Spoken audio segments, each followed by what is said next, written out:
This is Taylor Martin, writer of episode 606, The Ethicist. You're listening to the Blacklist Exposed on Golden Spiral Media.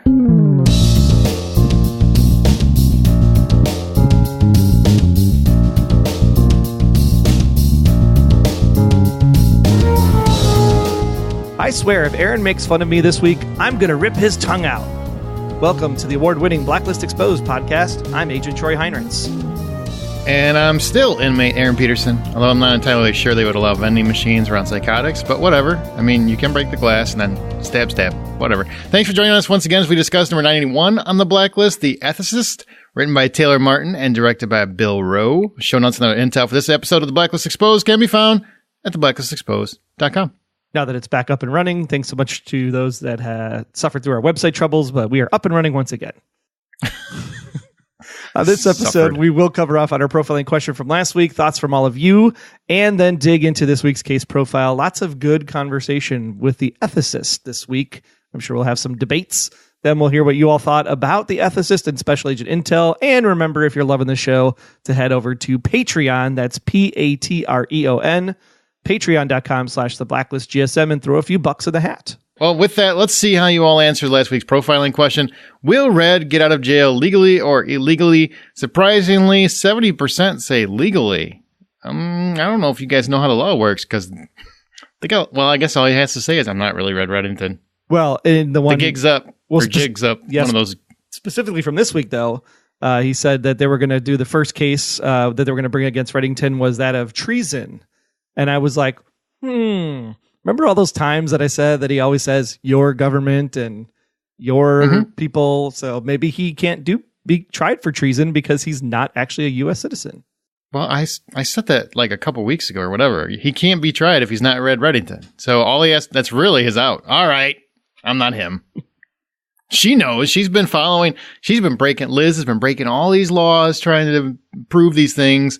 That's your criminal. That's what I would do. I would point out Liz and rat her out. You're going to jail. Well, D thinks that he'll get out legally, maybe on a technicality. However, he will stage it as a breakout to keep his facade as the concierge of crime so he can continue working with the task force. His facade. I just like that word. It's not fakeade. No, it's not fake. All right. Nick says, well, if it's an illegal breakout, then he'll be compelled to flee the country, likely forever. The DOJ has already stated his immunity agreement never existed. If so, then he's still a fugitive on the FBI most wanted list. There's no way he could stay here, I think. He'd have to go back into the hiding he was doing before turning himself into the FBI 6 years ago. That's good. I like that, Nick. But I will say, I mean, he's been the most wanted man in America and still hanging out in New York, Washington, and every other city for a while now. So I don't necessarily think that's the case. Right. And only a cop with a bad attitude was the only one that could get him. Yeah. Cranky cop. Caroline said, I think a greater crisis, such as one on a national or international level, will incite the powers that be to get him out on a technicality. So yes, by the pulling of strings, he will get out of jail legally. Well, I mean, they kind of pointed to that this week, right? Like he needs a new immunity agreement. He needs to do something to create a new immunity agreement. I think that's where that's going to come into play. Nate says, Red is going to call members of the task force to share why the immunity deal and taking super criminals off the map is helping the country overall. Ultimately, it will be the judge's discretion if Red goes free or not. I like this judge, by the way. I would like her to stay as the judge for whenever we need judges on the show. Like she's always the blacklist judge. Because you can't have Susan do it because Susan Blomert was Kaplan, obviously. Because she died. And she died. Yes, she's dead. She floated away. She's definitely dead. We have not seen her back yet, so my guess is she is definitely dead. Although you could have survived that fall. Technically, it wasn't that high. But we digress. She's dead. Maria said the issue also does remain that when he does get out, whether legally or not, that the people in the courtroom, the jurors, and anybody else that's watched the news will know about the immunity agreement and that he was an informant. Yeah, if they ever bring a jury into, I don't think he would accept a jury trial because that would kill any chances he had of getting another immunity deal. So he would just take a judge so they could keep the courtroom clear. You'd have to figure out how to keep the jury out so that his criminal people don't find out about it too. His criminal people. Those are known as associates, Troy, in the big world where we have words. Just because I buy stuff from you doesn't mean I want to be associated with you, though. These are criminal people. All right, now for our next profiling question. Would you have given Klepper the gun? Would you have given Klepper the gun? Yes or no? Yeah, big philosophical conversation for next time. That's interesting. We'll have to come back to that. All right. Well, thanks for all that answer this week. Now, fasten your seatbelts, literally all 44 of you, as we dig into this week's case profile.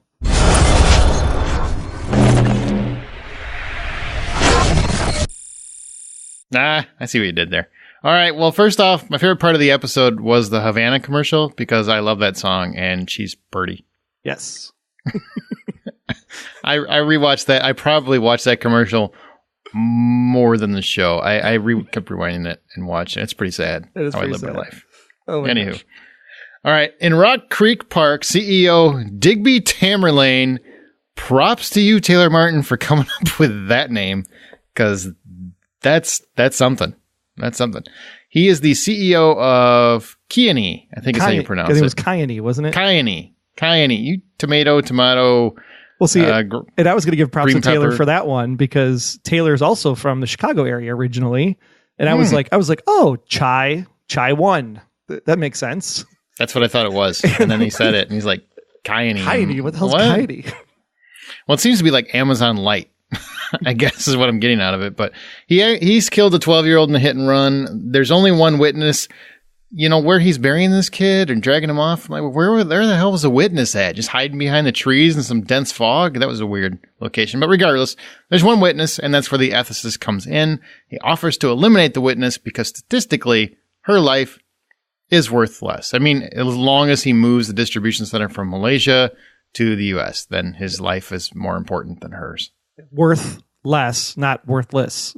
There's a difference there. That's what I meant. Worth less. I'm just I stressing. said it as 2 words, didn't I? You did. I'm just making sure everybody heard it correctly. That's all. Well, don't smush those words up together because that sounds mean. Right. Yeah. How do you like this idea that you have a guy who is a serial killer, but he only kills people that are statistically within reason? Well, if you're looking for me eventually at some point in time, I mean, you know that my wife is obviously in the Blacklist Exposed Facebook group. You can actually confirm this with her, but I actually turned to my wife and said, if I ever had these criminal tendencies of any kind, I think this is the guy I would be. Because I believe that. I like math and I like statistics and robots and all that AI stuff. So this completely made sense to me. Like if I had to kill somebody, I would have to weigh the pros and cons, make a list, figure out which one was more valuable, and then off the other person. So yeah, if I had criminal tendencies, this would be my guy. So I'm down with this. This was really fun. I actually totally believe that old guy was you. It was just like a future program because that's how Troy talks in the real world. That's how he talks. I need a haircut really bad, so it probably was. Like I completely look just like him, but I could never do the beard. If your wife has any sense, she'll throw you out into a trailer. Sure. Yeah. All right. Gerald Todd Klepper was a doctor in Newark who murdered 17 patients. And in 28 years since he escaped, he's been living a new life thanks to Dr. Hans Kohler. He's the plastic surgeon. He's still killing, but it's a good enough reason for the task force to hunt down this angel of death.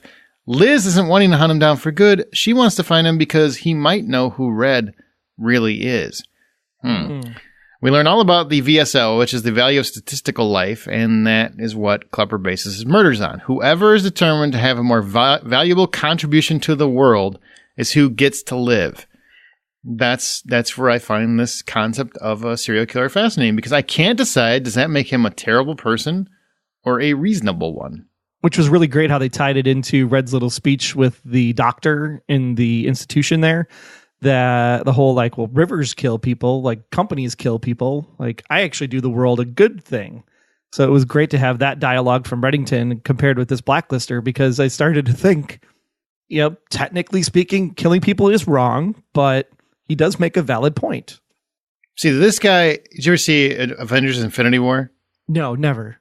Of course, everybody saw Avengers Infinity War. Well, this guy's like Thanos' understudy is the way I'm looking at it. I mean, he's just, hey, it's practical. It's practical. It is. I mean, if you're going to be a killer, at least you're doing it with some kind of, I guess, good purpose. It's not really a holy purpose, because then it becomes like a whole religious jihad thing. But yeah, he's got some... there's a difference between people that just kill people to kill people, and then there's like a moral dilemma. And I feel both Red and Klepper in this case have this moral compass, in a way, clearly, because he saved the doctor lady from the guy getting the tongue ripped out of her mouth. And that was the whole reason his defense got thrown out. But yeah, I mean, killing people is wrong, but I can understand it. I can sympathize, just like we sympathize with Thanos. Here's where I lose a whole bunch of listeners. So Klepper, who said fasten the seatbelts? Yeah. Klepper is he's a killer. Okay. But he's got statistical probability behind him. He's got this value of statistical life. He's got some math. He's got math behind him. It's hard to argue with math. Math makes sense to me. Where Red, and I know he had this whole conversation where he told the shrink that he, everything I do it for you, or whatever Bryan Adams said. He does it for good reason. And that's just a crock. I'm calling it a crock right now. Red's selfish. Always has been. His character, he does whatever he has to do to protect himself and his investments. This guy isn't necessarily doing it to protect himself. He's doing it for the way he sees the greater good. Now, it's twisted. Yeah. But I would still say that Red is the worst person in this scenario. And the idea that, because I know a lot of people you watch Facebook, you watch Twitter, they will tell you how good a guy Red is and all this. I'm like, I don't know what show some of us are watching, because I don't get that at all. He's the bad guy. He's always been the bad guy.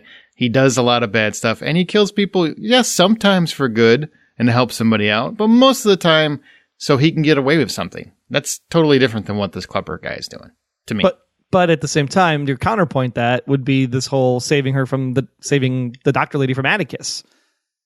Clearly, Atticus was in his better interest. He needed to get the information from Atticus, but he ends up pulling him back, which means he's going to get injected with the real drugs that he needs and go back to being a vegetable. Sometimes he does it for good, and he might inherently have it in his body to do that, but he also has killed plenty of people for his own self-interest. Correct me if I'm wrong. Has he, though? Because that was the whole conversation in Cape May with Katarina in the tub. Like, have you ever killed people? And he said, what was it? It was nobody that didn't deserve it.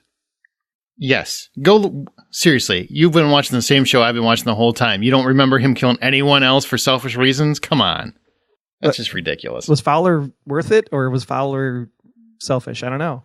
There's a lot of people he's killed along the way. There have been. They didn't all have it coming, Troy. They didn't all have it coming. Oh boy, how soon we forget. Just because we like the guy doesn't mean that he can't be savage. Crying out loud. All right, well, Liz, and there we lost like half our listeners over that, because Red wouldn't do that, but he did. Like, which season? 1, 2, 3, 4, 5, not 6. Because wait, what are we in? We're still stuck in the courtroom. Yeah, he's still stuck in a courtroom. As soon as he gets out, there you go. We got one more. Okay. Well, Liz eventually catches up to Klepper. Well, I mean, just in the prison, he got that one guy killed. He knew he was going to get killed, but he didn't kill him. He set him up to be killed, and he did that 100% to save his own ass. That's it. Or just make prison life more interesting and livable, so that way he could live there for a few months without having to deal with this guy every day stealing his pimento loaf. It's cool how we're so defensive, and yet people want to jump all over Liz because she does anything to him, even though he's like just wrecked her life, but whatever. All right, Liz eventually catches up to Klepper, learns the name of the nurse who treated he and Red at the same time, but it also leads to an interesting conundrum, which we're going to come back to later when we talk about characters. So what'd you think about this overall?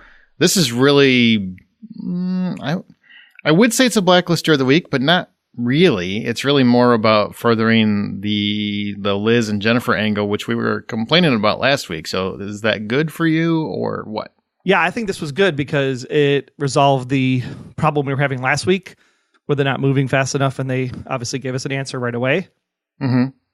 But at the same time, I think it wasn't enough of a movement forward, and it was almost kind of convenient that they were able to find this guy so quickly. I would figure that they would have to do a lot more work to find this guy because of the history and the backdating. It's like, oh, he's just living in a trailer park down the street. Well, you got Aram. Aram really solved the problem right there. Yeah, that was really convenient too. Hey, I found these 14 guys, and just having this one guy. I mean, it was very TV tropey this week. But we did need that, because if I didn't get any movement on this whole Liz, Jennifer, why we sent him to prison thing, I was just going to start losing my mind. It was getting to the point of, it's just being drug out too long without anything happening. I'm fine with him being in jail and going in the courtroom scenes and everything. I'm fine with that. I actually like that. I've said that before. But you still got to have the reasoning behind why he's even in there. Right. So what was really great, though, was the end of the whole thing when he's back in prison. He's doing the whole getting a hold of Dembe. He sneaks a burner phone into the prison. That was pretty funny. And so he just picks it up and says, can you get cell reception inside of all that steel and concrete? Apparently, if you have an old phone, right? Not the new phones. But thankfully, he got a flip phone because it's thin enough to get through the pipe. Okay, that's a little magic there because that's kind of ridiculous. But whatever, I'll let it slide. It's TV. But how's he going to charge it? Well, he only needed to make the one phone call. He's like, we got to go find, what was his name? General Shiro? General Shiro. And, no, he's going to have to make more phone calls. At some point, he's probably going to have a conference call in prison or something. Got to. Pulls up Zoom on his half a megapixel FaceTime camera there that he's got on the flip phone. Well, on the plus side, I got flip phones, man, they could hold a charge for a while. So as long as he turns it off when he's done, he'll be all right. But the big thing we got out of this was that he said that General Shiro is the next name on the blacklist, and he has no idea who General Shiro is. So this brings into the whole question of what the hell is the blacklist? Because we were kind of saying previous seasons, hey, this seems like a guy that Red didn't know. So this one was clearly evident that he does not know who General Shiro is. So what is the blacklist at the end of the day? Same thing I've been saying for a long time. It's whoever Red needs it to be at that time. For what purpose, though? What's the end game of all of this? Whatever his purpose is. It's always about his purpose. It's always about making things. It's whatever Red needs it for. In that moment. And how important it is to him to make that happen. That's what the blacklist has always been. But it's got to be something bigger to do all of this, like hiding and criminal and building an empire and long-term play. Like at the end of the day, he's just a criminal and he just wants to advance today's efforts.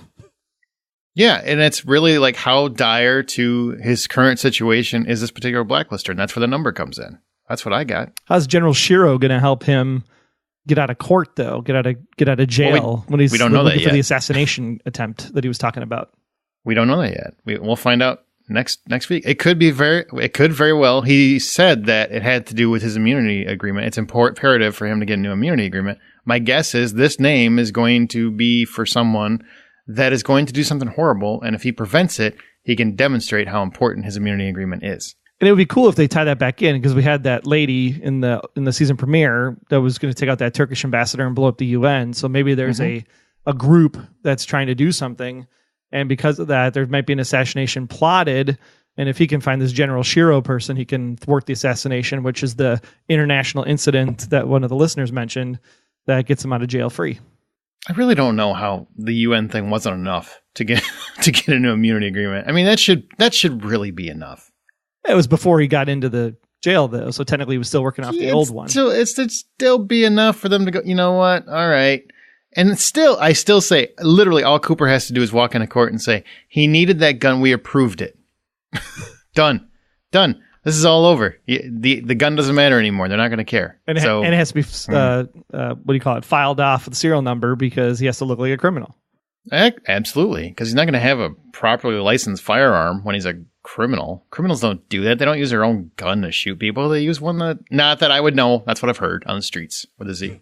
They use their number two's gun. That way when it goes down, number two gets arrested. That's right. Who does number two work for? All right, let's go to music. Sorry, I went on a tangent again. No, it's fine. 2 songs this week. As the show opens, we hear Dominic Halpin's Everything's Just So Fine as Tamerlane drags the 12-year-old into the woods after hitting her on a bike. I think it was a girl. Couldn't tell if it was a girl or a boy. I thought it was a boy. I don't know. A boy? The shoes look like a girl's shoes, but... You know what? We shouldn't assume gender. We should not. A 12-year-old person. A small child. And then when a wrestler confronts Liz about her devious ways, we hear World Undone by Calexico, which is a really good song. I like that one. You know, it's 3 songs because we also heard Havana. I don't know if you guys did, but I sure did a lot. Havana, dun, dun, dun, dun, dun. Sorry, go ahead. All right, you can hear all these songs on the Blacklist playlist by visiting the Blacklist playlist on Spotify or the same one curated by us on Apple Music. You can find all those links over at theblacklistexposed.com, but not Havana, unfortunately. Can I add them?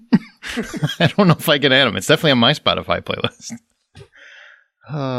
Probably with her picture. All right, so we move on to characters. Dembe's first. He doesn't do anything until the last minute when he receives the name to the magic mouse phone, which was General Shiro. Troy already talked about it. He's the next name on the blacklist.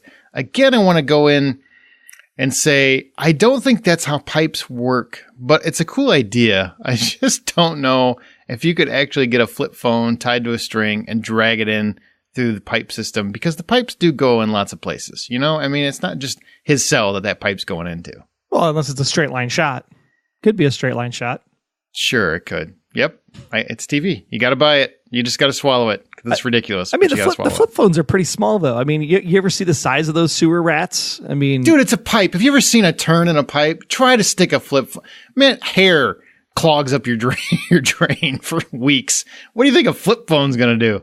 Yeah, but I mean, it's only like an inch wide, those flip phones. I mean, it's a 2-inch pipe if it's a sewer line, so you could totally get one in there. You probably believe Red's a good guy too, don't you? I didn't say that. He's a fun guy, all right, but not a good guy.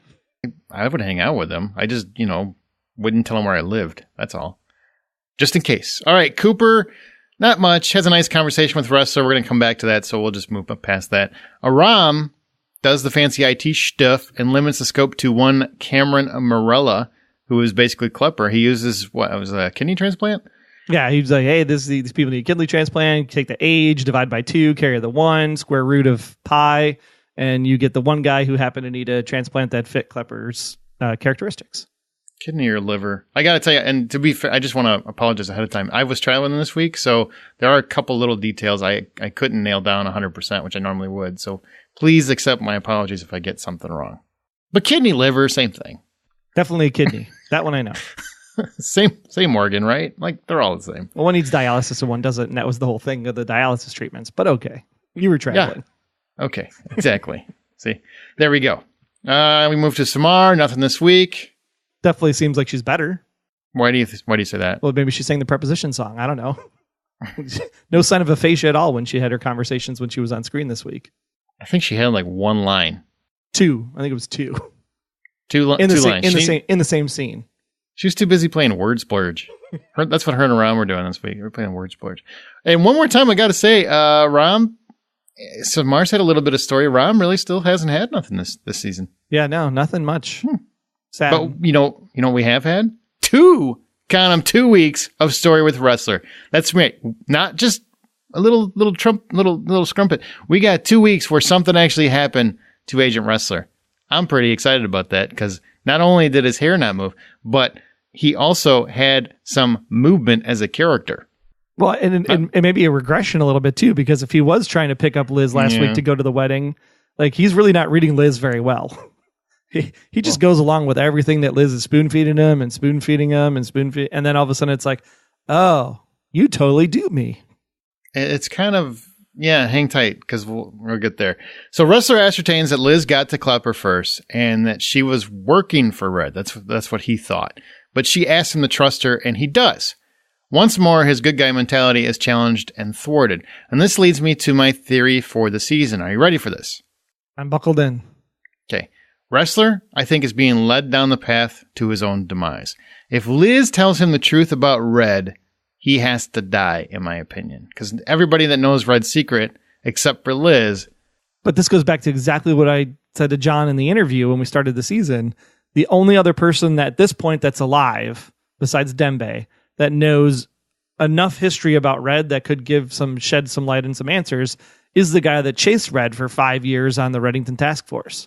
And one more reason why he's gonna die. That and Diego only had a 6-year contract, and I don't think he's ready up yet. But it'd be interesting to see if that would happen, because as long as Wrestler and Liz work together, I want Liz. I was really kind of angry at that you just trust me. I'll tell you when the time is right. Garbage.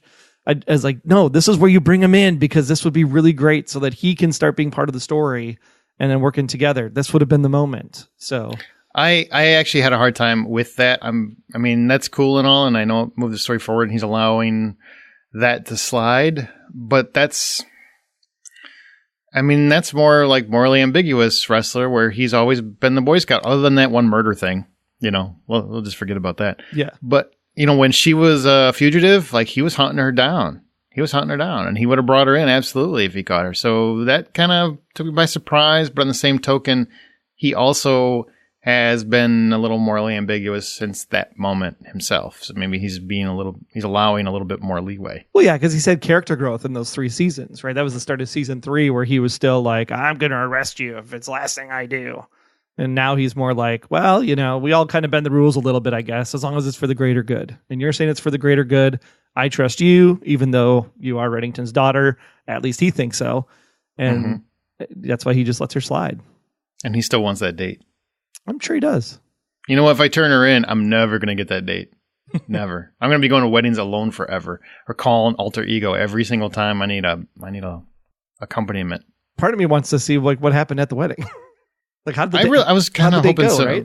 Yeah, I was kind of hoping for some play on that, like a little bit of how'd that wedding go? Oh, it went pretty good. Trisha, she was my date. She was wonderful actress. She did wonders or something like that. But that didn't happen. But I do think there's a good possibility Ressler is being set up to be expendable or expended this season. Set up by the writers, you mean, not actually by anybody on the show.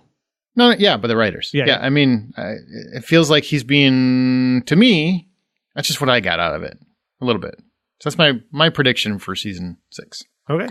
All right. I'll move on to Red before we get to Jennifer and Liz. Red, because really, not a lot happened this. I mean, yeah, we had the Blacklister case, but not a lot happened. But also quite a bit happened, especially the last 10 minutes, per typical on a show like this. Red gets himself sent to a psych facility for evaluation, but really to find Atticus and get the name of his old friend. So he steals Atticus's meds once he finds him, so he can wean him off and give Red the name. It's an interesting approach, and he does a pretty good job of getting the meds out of his hands. And when he does finally get the name, I don't remember him actually. Could you hear the name when he actually gave it to him? Atticus said General Shiro, and then Red was like, General Shiro, who's that? And then it's like, oh crap, he doesn't even know who this guy is. So I don't think he actually got the accomplice, the friend, the counterpart. But he said if that guy were to do an assassination, who would he go to or something else? So I think General Shiro wasn't who he wanted to get, but at least it's a lead for where he's trying to go. Well, he is evaluated by a shrink, and this is what everybody was talking about, who completely gets that Red is not Red. He doesn't get angry. He gets even. We found that out. She says he's masquerading, terrified of letting people see his true self, even uses the term imposter, which, by the way, is not a medical term. Feel like that's totally because it's a blacklist. To say, yes, he's an imposter. He's not Raymond Reddington. Let's say it one more time, because here's what I want to ask you, Troy. Have you noticed that people are still debating this aspect? They are? Everywhere. Really? That I look. Yes. I'm shocked. He is still Red. He is still Liz's dad. He's still Raymond Reddington. That we've all been led down a web of lies. I mean, if you want to back it up, like, again, referencing John's interview, he said, well, he is Raymond Reddington, right? You call him Anakin Skywalker. He's just Darth Vader, right? That whole concept. So technically, yes, he is Raymond Reddington today, because the original Raymond Reddington is dead. So that could be true. And then you have the fact that could he still be Liz's dad? I guess it's a possibility. We've been told that Raymond Reddington was Liz's father. The DNA matched, but was it really a test done to say parentally for sure that the bones were actually that of her father? And he did say that Liz is my daughter, so there's still room for debate that this guy that we're seeing every week in the suit could be the father still. No. We interviewed John, and he's 100%. Go listen to the interview if you can't even remember your own interview. Oh, no, I'm in agreement with you. I can understand why the fans are discussing it, though. I can't. I mean, I can't. I love you guys. I really do, but I can't. The guy, they've said it on the show multiple times, and I'm a big fan. If they don't say it in the show, it doesn't count. Okay, absolutely. They've said it on the show several times. They have also, the showrunners have said it behind the show. We point blank asked him, I believe my specific thing was, will you 100% confirm that he is not her father? And he said, yes. I mean, go back and listen to it. Yeah. He said, yes, Raymond Reddington is her father, and he is not the Raymond Reddington, da-da-da-da. He is not her father. So let's look at other avenues. I just feel like as fans, I just don't want you guys to be disappointed, because it seems like they've already told us this. Well, it doesn't seem like it. To me, 100%. They've already told us this. But as the fan, they'll tell you. We're just not accepting it. They also told you he was the father, played it out for an entire season. I mean, it was the whole Who's Your Daddy. There was the whole Who's Your Daddy season. And literally, they're like at the end of the season, oh, no, we were just kidding. I don't think any of us really believed that, though. I mean, a lot of us didn't. And the showrunners never confirmed. And some people say, yeah, they said that in interviews. No, they didn't. Go back and look at them. It's all about trick wording and dancing around it.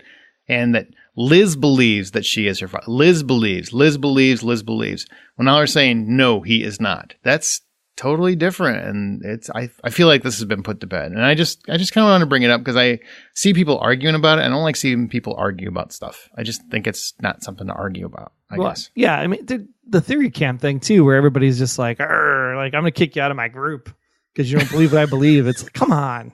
It's a TV show. I mean, you can believe whatever you want to believe. Yeah. I mean, at the end of the day, all we know for sure is that Red likes Skittles. That's all we know. And then he's not her father. Okay. So let's move on with that. He is evaluated. It was a great scene though, when she's just completely dissecting him. She profiled Reddington better than Liz profiled Reddington. Well, I mean, she's a trained psychologist. She should be able to tell that. And she did a great job of it. Like once we got to the actual diagnosis. Yes. Looking into it. And he did come to her defense, made a conscious choice to stop her attack from Mr. Roderick. Atticus, was it Atticus Roderick? Is that his name? Yeah. Look at you. And it was nice to get that little assessment and also the reinforcement that he's an imposter. Yeah. But that leads us. And you were talking about smashing the vending machine with the glass. Like, what about the bird cage? Take that plastic too. You could totally kill somebody with that. I'm just saying, I've been in a psychiatric facility a couple times. My mom was in psychiatric medicine. That doesn't happen. It doesn't, especially with dangerous psychotics, because yes, they'll run at the machine, bash it. I mean, there's a lot of things that they can do with that, and including harm themselves, bash their head into the machine. Yeah, and I get it. People like snacks. I get it, but Reddington wouldn't be in something that wasn't high security and full of real psychotics. So I'm just saying. I care about the science, man. I do. All right, now we get to Jennifer and Liz. Are people warming up to Jennifer more? That I didn't see on the internet this week. I did like her this week when she was like, "Are you really gonna get him the gun?" Or like she walks out of the trailer and she's like, "This isn't right." So she's actually questioning the dilemma as well herself. Like, how far is she willing to go into this rabbit hole of Raymond Reddington and everything that he stands for? So that gave her character a little bit more depth this week. And then she called Liz out on it and had the question, but then she's like, okay, who's this nurse lady? Let's go find her. So you're warming up to her because you were kind of on the fence. You weren't a fan of hers. Well, I've liked her. So. Well, I just didn't like her at first because she was all like, yeah, hamster in a wheel. Let's go. Let's do it. Come on. Like she was just too happy and excited to get going to find some answers. That is what you sound like, but with math. Exactly. It's just like math problems and that kind of. So now you know why I get it. You're like every week I'm like, oh, is this thing over yet? No, I'm just kidding. Okay. Yeah, but you are coming around. You are coming around to her. Well, I mean, because this week it gave her a little bit more depth as a character rather than just a one-trick pony. She doesn't know how bad she's willing to, how much she really will go. Right. Like maybe I just want to walk away and not have to. I don't care. Like I'm good. I know what happened to my mom. I know what happened to Ian Garvey. I know what happened to my father. So it's enough. Like I'm out. So at least she's got an internal struggle at least, which makes the character more interesting. She acknowledges she's worried now that she will turn dark like Liz after watching Liz be willing to let the killer kill himself rather than stand trial. But she's sticking with it. Now, this is usually a warning sign. Are we still... Because you are worried about Jennifer making it through the season. Are you still on board with... she might not come out ahead? I don't think she'll come out ahead. Still think she's going to get this year, huh? Yeah, I do. Sadly, well, I'll miss you, Jennifer. Because it'll be the tragic thing for Liz, because Liz really wants a family, and here's another family member that she can't have. I think it's going to be wrestler. I think it'll be both at the same time. At the same time? Yeah. That's just mean for us, man. Wrestler tracking somebody down. Like, all of a sudden, Jennifer goes all full gun mode because she now held the gun this week, and they end up shooting each other. Crossfire. Didn't mean to happen. Okay, that's probably reaching. But, all right, we get to our final character. Yeah, that's right. It's Liz. Oh, boy. The internet is not a fan of Liz Keene right now because, she turned in red. I don't get why that's a problem. I get it. I'm totally with her so far. I I know people get mad at me for saying it, but I'm totally on Team Liz. I totally get where she's coming from. I think Red has screwed her life up. I'd want to know the truth too. He's not her actual father.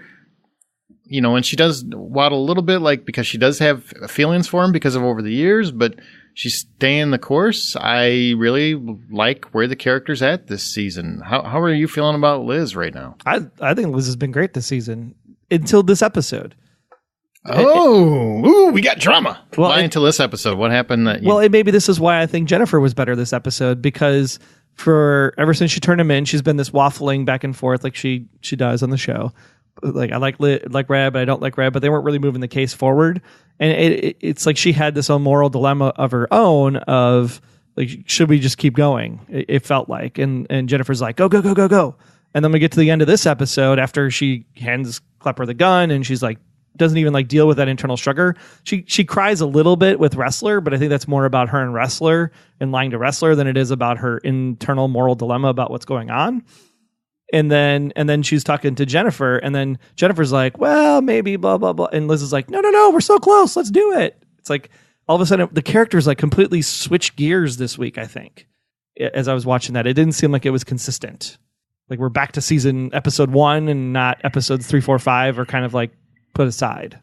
I don't know if you got the same feel. No, because Liz was pretty damn excited at the end of the episode on the phone with Jennifer.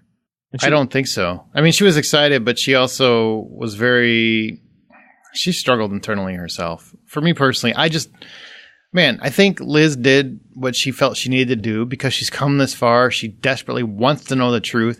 Red's not going to tell her. That's on Red. I'm 100% like, I get why people get frustrated with Liz. I do. But I'm trying to come at it from if you were that character, how would you see it? And I am 100% on her side. I would want to screw his world over if I had to find out exactly what the hell is the point of all this. Why have you destroyed my life? You're not even the guy I thought you were. You let me think that. My husband was put in my life because of you. He died because of you. Like, everything happens because of you.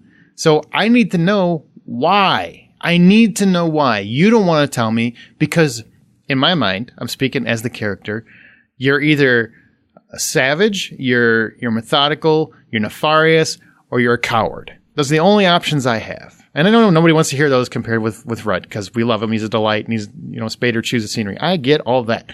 But as I'm trying to put myself in the position of Liz, I want to beat him senseless. Because I feel like you've destroyed my life, and you won't tell me why. If there's such a great reason, I deserve to know it. By this point, I deserve to know it. Because he doesn't want to share it still, I would do whatever I had to do. And yeah, I mean, if that means that I go even further, she's already killed a bunch of people in the woods. So she's already gone dark. She's already done a little revenge. So technically she is becoming more like Red. And ultimately she probably will become Red. I'm fine with this. I think this worked great with her character. And I think that's the challenge with the longevity of the show at this point too. Because if he keeps saying that I can't tell you because it's to keep you safe, then I need some external threats. I need to have a cabal or something that's chasing her down, trying to figure out why Liz is important to Red and why they're trying to hunt Red and da-da-da-da-da. I need that external factor in order to make it worthwhile, that the secret is worth keeping. Because at this point, the secret's no longer worth keeping. It's time for him to say something or for her to find out. It has to be this year. My point of view, the only way they can reconcile their relationship after this is if he tells her, and it might be off camera, it might be, he tells her a private moment. We don't get to find out what it is, but she has to in some way understand her place in all this. Otherwise, I don't see how the relationship recovers in any way, shape, or form. Right. And I hope that's what they're doing this season with this whole discovery and trying to go down the rabbit trail and find the nurse and whatever ends up coming next, because I think at this point she's owed an answer. She is. And she's willing to go dark to find out that answer. She lets a killer basically walk and does it all for a name. The nurse who treated them both, Marguerite Renard. So I don't know how I feel about letting the killer kill himself, but if that's the only way I'm going to get the information, doesn't really hurt me. The guy doesn't go to jail, but he's also not alive. So win-win. But here's the number one problem I have with this episode. Hang on. Let me settle in. So she hands him the gun. So now he has a gun, a loaded pistol in front of him. She's been holding him at gunpoint the entire time. And then as soon as she hands him the gun, she turns her back to the bad guy. Yeah, I agree with that. I was like, come on, you have to back out with the gun still held at him.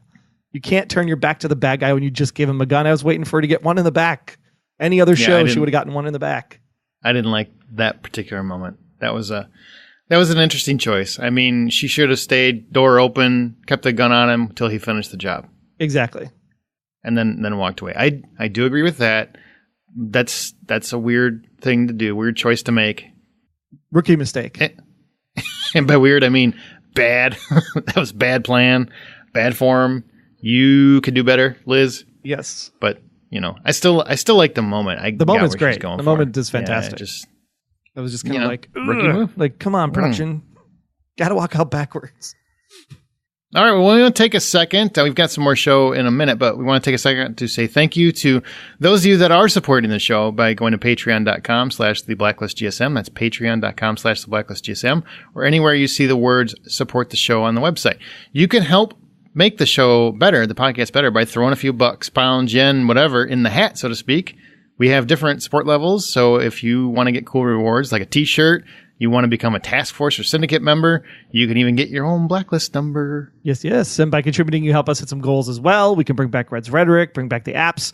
And we're really trying to see if we can get up to $2,000 a month. Because if we can get to that level, we can set up a cool, all of us together, one place, like a giant watch party. New York, maybe Nebraska, maybe LA, I don't know.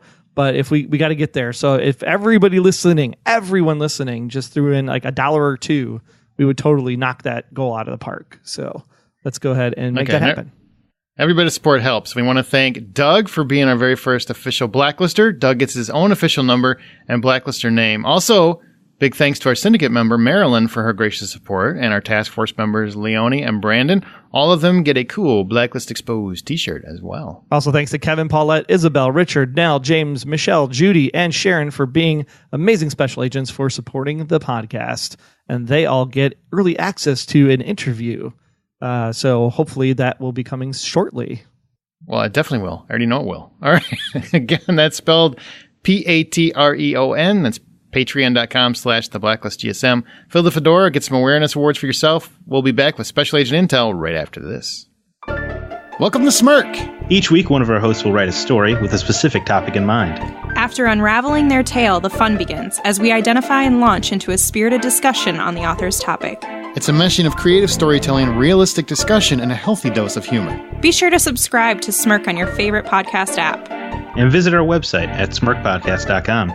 This is the show that looks at truth, fiction, and reality with a smirk. Hi, it's Megan Boone, and you're listening to Blacklist Exposed on Golden Spiral Media. Now it's time to see what you all thought about this week's episode with our Special Agent Intel segment. Crystal, she said, very good episode. I think Liz should read Wrestler in that Red is an imposter as soon as possible. I think he's more equipped to help her with Jennifer. So basically bring him in on the jig. Yes, I agree. 100 million %. Sharon said Liz has gone so far to the dark side that she will never make it back. She's either going to end up in jail or dead at the end of the series. I think she's going to be all right. Cooper seems to have a soft spot for her. I think you know what? She had a good, that's a worst Cooper impression ever. She had a good run. Let's just let her off light and she can go live her life with the kid she forgot about. That's my two ending scenarios. Either Red dies or Liz dies. One of the two. It's going to be a tragic ending. No, Red's going to die. Or, well, I guess Liz could die and then he raises Agnes and he has to live with the guilt of how he caused her death. Possible. Tatiana, working both ends to the middle. Reddington on one end and Liz on the other. They're in a race to the finish line, but the finish line is the implosion when they finally meet. He's the actuary in the business of crime. She's the passion. She's so driven. They kind of did that, though, at the during the Kirk season, but I could see that possibly happening. I like when they're at odds, and I've enjoyed this. I think we need more common sense in certain aspects, I guess. All right. Well, Wendy said 10 out of 10 this week to the site. especially for the psychiatrist who was noveling Red. She profiled him far better than Liz ever did. I wonder if Red will try and use that analogy of him being an imposter for his defense, a la Walter Mitty style. Interesting to see Red stumble on the question of whether his father was a good man. Didn't even bring that one up, but yeah, I kind of chuckled there too. I was like, oh, is he going to talk about Dom? How are they going to write this one? That'll be interesting. I see what you said there. In the past, he seemingly had some respect for the man given the way he spoke of him. It's true. That is true. Even if it was Dom or somebody else. Still has respect for authority. And parents have ultimate authority. That's interesting. Yeah. I'm going to have to put some more thought into that one. I like that one, Wendy. We're going to bring that up. Deborah, the Ethicist wasn't the greatest blacklister, but Klepper was an effective plot device to move the story forward. I agree. It's interesting that they used him with two parallels from Cape May, having him consider himself an actuary and having him kill someone by slamming their head on a bathroom sink. Yeah, that was mean. I forgot about that. That was just mean. That was more mean that he was like undressing her. Like creepy old dude. That what? That he had to undress her to make it look like she slipped and fell out of the shower. Yeah, that part was getting a little weird. Yeah. I'll be honest with you, because I'm not a fan of those moments in television because they happen in television too much. Yeah. It's not that the moment's bad. It's just like too many TV shows use that where the guy is towering over a woman and taking her clothes off. And after a while, it gets uncomfortable as a man to see that. So, just a little bit. All right. Well, Jennifer said, anyone else catch the line from Red at the end when he told Dembe that the name given to him by Atticus, General Shiro, would be the next name on the blacklist? He seemed completely to be unaware of who he was. And I think this is important because I thought the list was already complete. What say you? I've never thought the list was complete. It's a work in motion. Well, and I always in progress. I always thought the list was taking out people that could potentially harm Liz in some way. So the closer they get to Liz, the closer the bigger the number is. Everything is imperative to Reddington needing to get out of something. So the numbers are based on how much he needs to get to go after that person or see that person or find that person or whatever to accomplish whatever his goals are. How imperative are they to his goals? I 100% have believed that. And the numbers assigned the week of in his mind. It's not a pre-existing list. It's because it's a work in progress. As fans, though, are you kind of sad that everything this season so far has been like 100s? This is I think this is the first time. Well, no, we had Kohler, we started out with 20 and 33, but ever since then, it's been like 90 or greater. You want my honest answer? Sure. Okay, this is the truth. Everybody settle down. Hang on. I don't care. Unless it's in the top 20, I don't care. It's just a number that probably was just randomly picked out of a hat. The only ones that I really pay attention to the numbers are when it's 20 or below. That's the absolute truth. If once you hit 21, I'm like, okay, cool. And somebody's like, well, he's number 23. Yeah, it's nothing. Now, if you say he's number 16, well, this one's going to be a good one. That's how I look at it. All right. Well, then how about you? Did the numbers matter to you? So since 20 was the only one that we had this year that was the highest we've had so far, that means I'm happy with the season thus far, or still happy with the season? No, it's not a happy, unhappy thing. It's just that's when I get excited about the number. Otherwise, it's just I just take every episode as it comes. But if I see the numbers like 13 or 3 or something like that, then I'm really excited. Like I get amped up because the number got me amped up. Anything over 20, the number doesn't do anything for me. You know what I'm excited to see is what they do if they do bring back Bastion Moreau, because the Corsican had a number.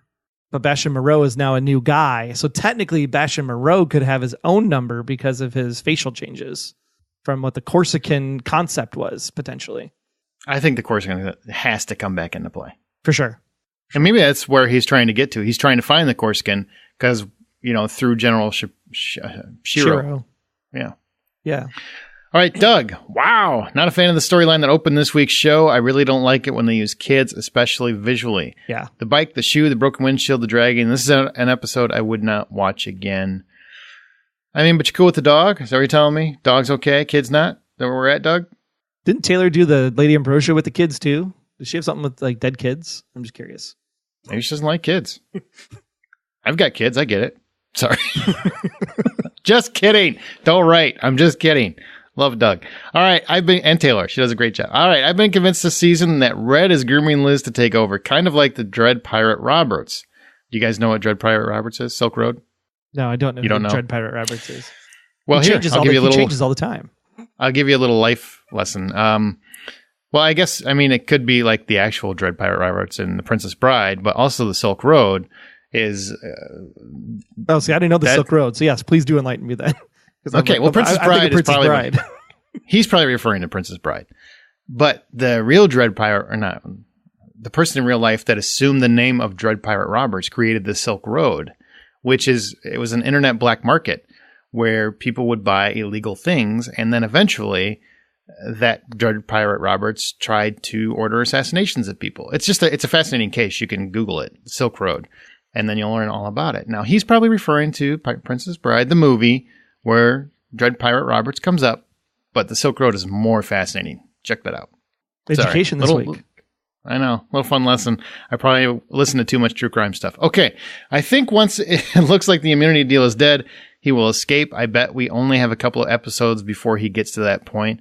I think his plan all along is to get Liz to not just think, but to act more like a criminal. We have seen that more and more with each episode of the season. I think he suspects she called him the tip, and he truly believes if it was her fate as the new Reddington will be sealed.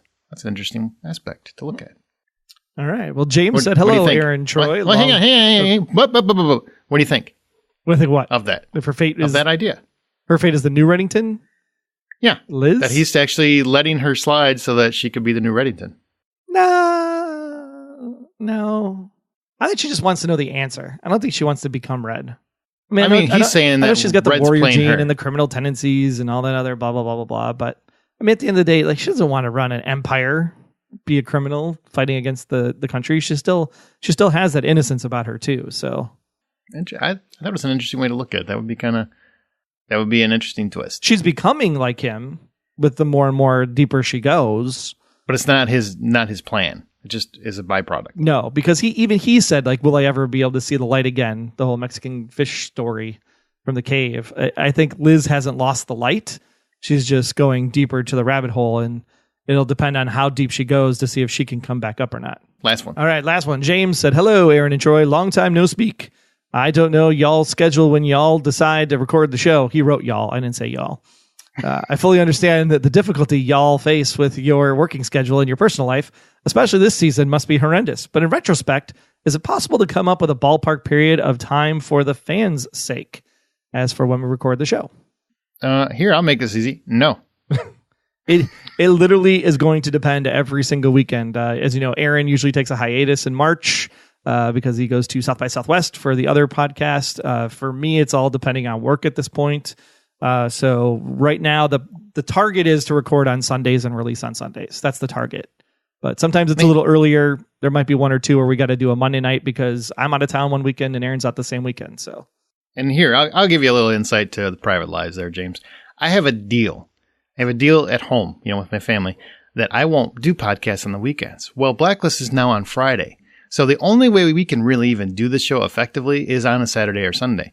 So for me personally, it determines on when I can do it. And, weekends are always tough. People do stuff on the weekends. They travel, they see friends, they do events, they stay out too late, can't get up too early. You know what I mean? So it all just depends. No, unfortunately, it's always going to be when we can get it out. Watch a really boring Super Bowl, but have some really great food and great company. Exactly. That was a good time. It was a good time. So I would say assuredly it'll almost always be out by Sunday, before Monday morning. That's the plan. Yeah. So we've held to that all season so far, and I think we'll probably hold to it the rest of the year. The only way that would be delayed is if something came up, we're both gone for the weekend. But typically, you'll have it before Sunday night. Yeah. Just keep an eye on it. Subscribe. And right now, Boom. that is probably that might happen twice in March, that we might slide into Monday. So we'll just give you that forewarning now. But we're going to do our best. We'll do our best. We'll do everything we can.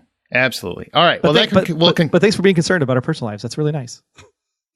Oh, thank you. All right. Well, that will conclude this episode. Be sure to follow us on Twitter at The Blacklist GSM, where we live tweet during the East Coast feed when possible. And we use the show's hashtag, The Blacklist. Which isn't as often as I thought it was going to be because I can't get home in time. Friday night. Dude, can we acknowledge that? That is the hardest part. Like, I don't watch TV on Friday night. I never have. And Friday, you guys know. I mean, everybody that works Monday through Friday, I mean, not everybody works. Some people work on the weekends and everything. But if you work Monday through Friday, when you get to Friday, you are just done.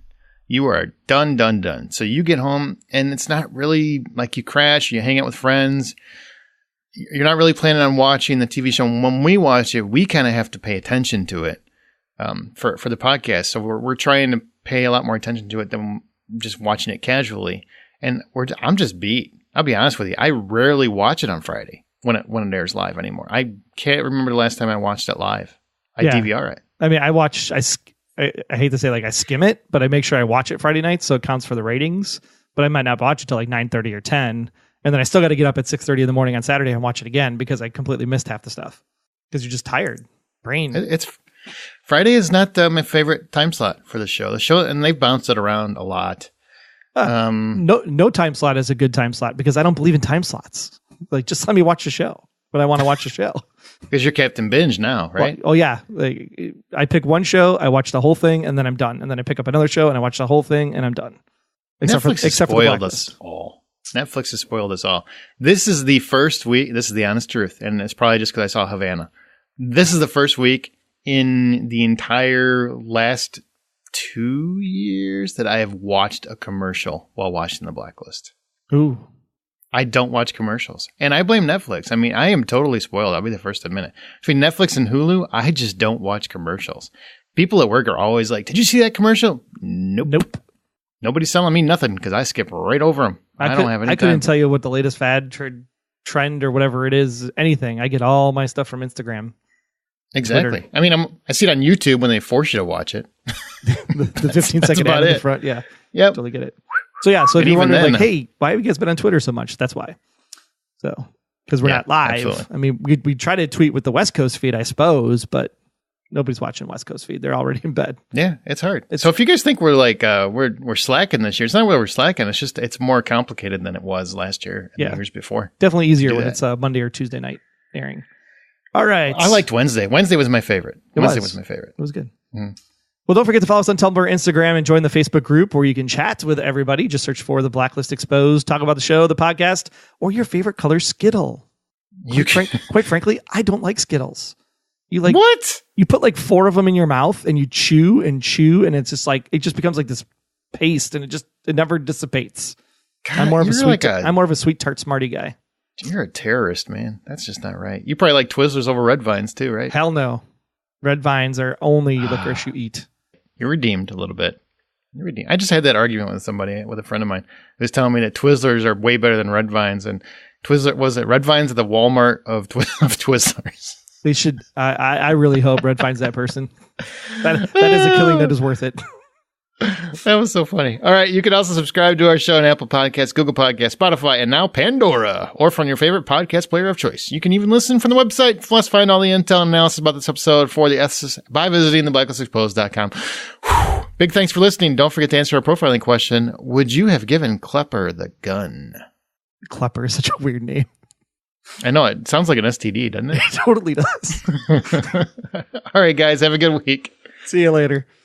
Until next time, I'm Agent Troy Heinritz. That's at Troy Heinritz on Twitter. And if you want to learn more about me, just visit, about.me/Troy Heinritz. And I'm Agent Aaron Peterson. You can hear me talking about movies and TV on the Hollywood Outsider podcast, as well as Remake This Movie Right.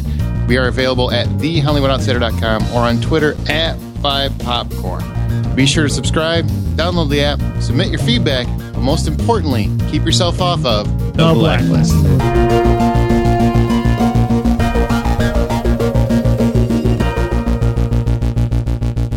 The Blacklist Exposed is a Golden Spiral Media production. Find more of our great podcasts at goldenspiralmedia.com/podcasts.